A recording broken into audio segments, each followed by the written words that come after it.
The Linotype was first used successfully in 1886 by a New York City newspaper, the Tribune.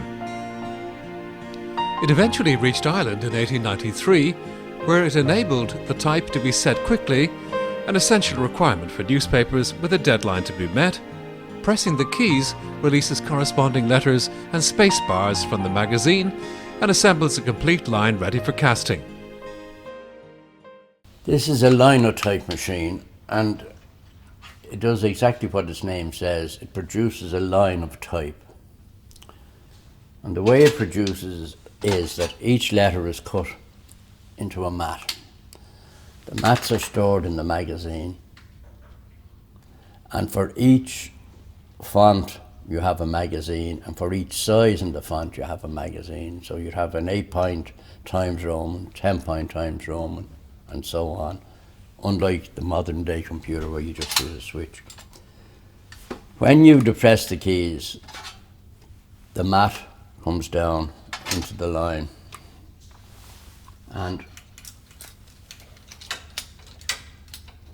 between each word you insert a spaceband, which you'll notice is wider at the bottom.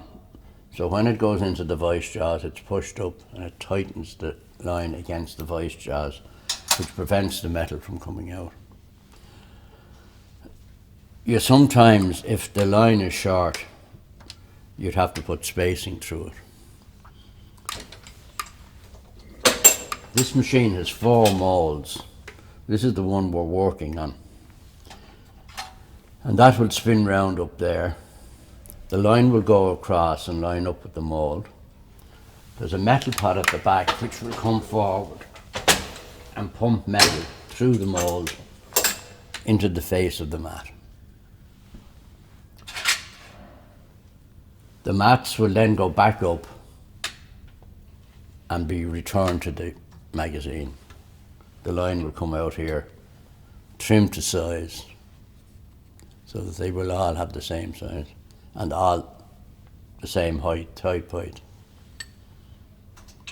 The machine works because of the combination on the mats.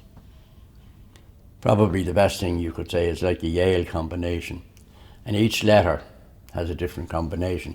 So when it goes across there, there's a V bar which is serrated, goes across the V bar and drops off then when it's free. It was mostly used for newspapers and bookwork. The higher class bookwork would have been done on the mono because you can get a better impression. But these would have been, as I say, mainly used in newspapers where you might have a battery.